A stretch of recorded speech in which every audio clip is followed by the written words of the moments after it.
Assalamualaikum warahmatullahi wabarakatuh. Di video kali ini kita akan belajar kalimat langsung dan kalimat tidak langsung. Salah satu kaidah kebahasaan yang ada dalam teks berita. Kalimat langsung. Para siswa mendapatkan pendidikan gratis dan tinggal di asrama, ujar beliau. Kalimat tersebut merupakan kalimat langsung. Kalimat langsung adalah sebuah kalimat yang merupakan hasil kutipan langsung dari pembicaraan seseorang yang sama persis seperti apa yang dikatakannya. Ciri-ciri kalimat langsung. Yang pertama, pada kalimat langsung, kalimat petikan ditandai dengan tanda petik. Yang kedua, huruf pertama pada kalimat yang dipetik menggunakan huruf kapital. Yang ketiga, kalimat petikan dan kalimat pengiring dipisahkan dengan tanda baca koma. Yang keempat, kalimat langsung yang berupa dialog berurutan harus menggunakan tanda baca titik dua di depan kalimat langsung. Penggunaan tanda baca titik dua ini biasanya digunakan dalam naskah drama. Yang kelima, pola susunannya seperti berikut. Pengiring, kemudian diikuti dengan kutipan, kutipan diikuti dengan pengiring, atau kutipan, pengiring, dan diikuti dengan kutipan lagi. Yang keenam, cara membaca pada kalimat kutipan, intonasinya sedikit ditekan. Aturan menulis kalimat langsung. Dalam menulis kalimat langsung, ada beberapa hal yang harus diperhatikan, terutama penggunaan tanda baca. Di antaranya adalah 1. Bagian kalimat petikan diapit oleh tanda petik 2, bukan tanda petik 1. 2. Tanda petik penutup ditaruh setelah tanda baca yang mengakhiri kalimat petikan. Contoh, Andi mengatakan, "Aku akan pergi ke sekolah besok." Kalimat ini benar, karena tanda petik penutup ditaruh setelah tanda baca yang mengakhiri kalimat petikannya. Contoh kedua, Andi mengatakan, "Aku akan pergi ke sekolah besok." Kalimat ini tidak benar, karena tanda baca penutup, yaitu tanda titik, ditaruh setelah tanda petik dalam kalimat kutipan. Contoh ketiga, "Baju itu bagus," kata Mawar. Kalimat ini juga benar, karena tanda baca koma ditaruh sebelum tanda petik 2 dan kemudian diikuti dengan kalimat pengiring. Contoh keempat, "Baju itu bagus," kata Mawar. Kalimat ini sama seperti contoh yang kedua, tidak benar, karena tanda koma ditaruh setelah tanda baca petik 2, kemudian diikuti dengan kalimat pengiringnya. Jadi tanda petik penutup itu ditaruh setelah tanda baca yang mengakhiri kalimat petikan, baik itu tanda titik, tanda koma, tanda seru, atau tanda tanya. 3. Kalimat pengiring harus diakhiri dengan satu tanda koma, terkadang tanda titik 2 dan satu spasi apabila bagian kalimat pengiring terletak sebelum kalimat petikan.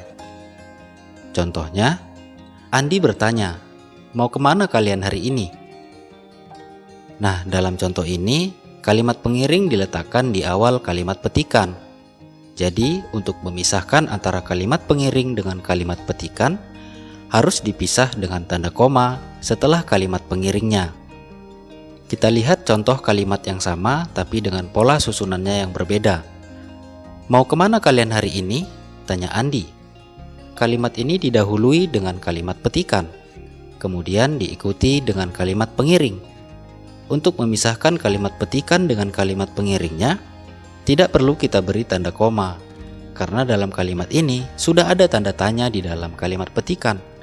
Seandainya kalimat ini adalah kalimat deklaratif atau kalimat yang bukan kalimat tanya, maka kita harus membubuhkannya dengan tanda koma. Contoh berikutnya, "Mau kemana kalian hari ini?" tanya Andi.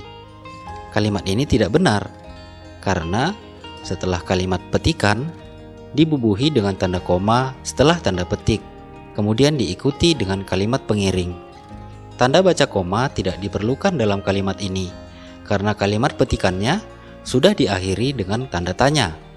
Jika kalimat ini bukan kalimat tanya, maka tanda tanya itu harus kita ganti dengan tanda koma. Dengan catatan seperti yang sudah dijelaskan tadi, tanda bacanya, baik itu tanda koma, tanda titik, tanda seru, atau tanda tanya, harus diletakkan sebelum tanda petik penutupnya ya. Yang keempat, jika ada dua kalimat petikan, huruf awal pada kalimat petikan pertama menggunakan huruf kapital, sedangkan pada kalimat petikan kedua menggunakan huruf kecil, kecuali nama orang dan kata sapaan. Contoh, "Coba saja minta sama ayah," kata ibu. Ayah pasti akan memberikannya. Contoh kedua, Budi mengatakan, "Sepatu yang kupakai sepatu mahal." Padahal kata Andre, sepatu Budi murah. Nah, coba perhatikan kalimat itu. Dalam kalimat tersebut ada dua kalimat petikan. Kalimat petikan yang pertama diawali dengan huruf kapital, sedangkan kalimat petikan yang kedua masih di dalam satu kalimat, tidak perlu diawali dengan huruf kapital. Jadi penggunaan huruf kapital dalam kalimat petikan apabila kalimat petikan itu masih berada dalam satu kalimat yang sama, maka kalimat petikan yang kedua atau ketiga tidak perlu diawali dengan huruf kapital. Cukup kalimat petikan pertama saja yang diawali dengan huruf kapital. Kalimat tidak langsung. Muktadimah berujar bahwa para siswa mendapatkan pendidikan gratis dan tinggal di asrama. Kalimat di atas disebut kalimat tidak langsung. Kalimat tidak langsung adalah kalimat yang melaporkan atau memberitahukan perkataan orang lain dalam bentuk kalimat berita. Ciri-ciri kalimat tidak langsung. Yang pertama, tidak menggunakan tanda petik. Yang kedua, intonasi membacanya datar.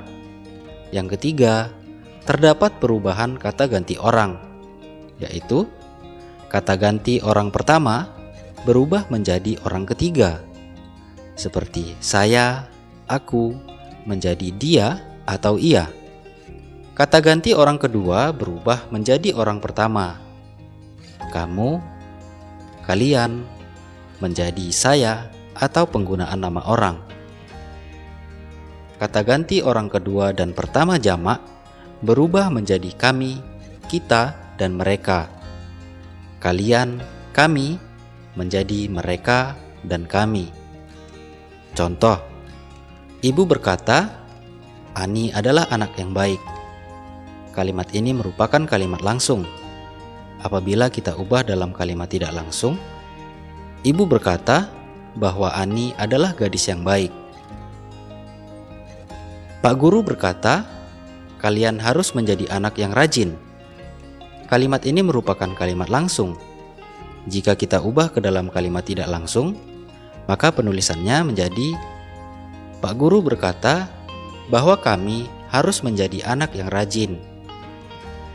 Nah, jadi perubahan-perubahan pronomina atau kata ganti orang ini adalah perubahan ketika kata ganti digunakan dalam kalimat langsung, maka dalam kalimat tidak langsung pronomina atau kata gantinya bisa berubah seperti itu. Seperti contoh tadi, bahwa kata Pak Guru dalam kalimat langsung, kata ganti yang digunakan adalah kalian. Ketika kalimat langsung tersebut diubah menjadi ke kalimat tidak langsung, pronomina atau kata ganti kalian berubah menjadi kami.